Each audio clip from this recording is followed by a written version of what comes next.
Pelanggaran HAM adalah setiap perbuatan seseorang atau kelompok orang termasuk aparat negara baik disengaja atau kelalaian yang secara hukum mengurangi, membatasi, dan mencabut HAM seseorang atau kelompok orang yang dijamin oleh undang-undang. Ada dua jenis pelanggaran HAM di Indonesia, yaitu satu pelanggaran HAM ringan dan satu lagi pelanggaran HAM berat. Penyebab pelanggaran HAM ringan biasanya disebabkan oleh keegoisan seseorang, tidak adanya rasa toleransi, dan hanya mementingkan diri sendiri membuat orang dengan mudah melanggar hak orang lain. Ada beberapa contoh kasus pelanggaran HAM ringan. Salah satunya adalah pencemaran nama baik di media elektronik. Contoh kasus yaitu kasus Florence Sihombing yang menghina kota Yogyakarta.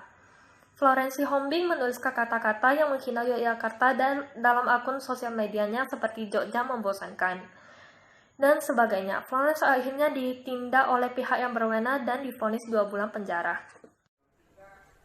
Dari contoh kasus tersebut, bisa kita lihat itu termasuk dalam pasal 27 ayat 3 UU ITE. Isi dari pasal 27 ayat 3 UU ITE yaitu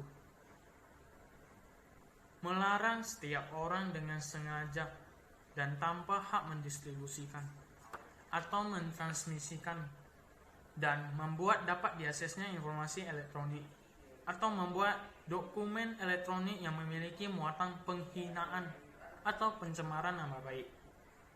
Kesimpulan dan saran, Indonesia memiliki beraneka ragam, baik ras, agama, suku, budaya, maupun bahasa.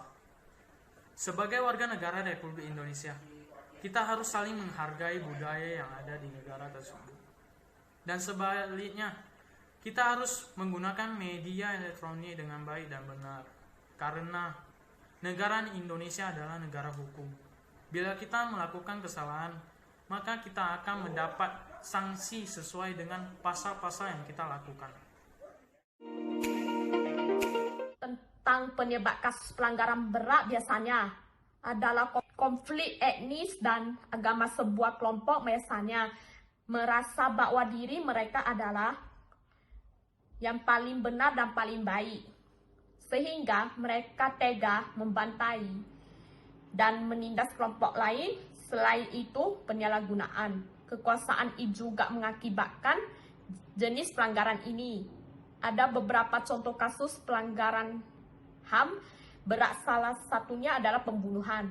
Contoh kasus yaitu kasus terbunuhnya Munir Said Salib di dalam pesawat Garuda Indonesia ketika ia sedang melakukan perjalanan menuju Amsterdam, Belanda. Diketahui bahwa seorang pilot yang bernama Polikarpus Budihari Priyanto dengan sengaja menaruh arsenik di makanan murni dan meninggal di pesawat, maka pilot tersebut dijatuhi hukuman 14 tahun penjara. Dari contoh kasus tersebut bisa kita lihat itu termasuk dalam pasal 340 KUHP. Isi dari pasal 340 KUHP yaitu barang siapa dengan sengaja dan dengan direncanakan lebih dahulu menghilangkan nyawa orang lain dihukum karena pembunuhan direncanakan dengan hukuman mati atau penjara seumur hidup atau penjara sementara selama-lamanya 20 tahun. Kesimpulan dan saran, jika berprofesi sebagai seorang pilot, maka kita melaksanakan tugasnya dengan baik dengan membawa awak penumpang pesawat sampai ke tujuan dengan selamat, bukan membunuh atau meracuni penumpang.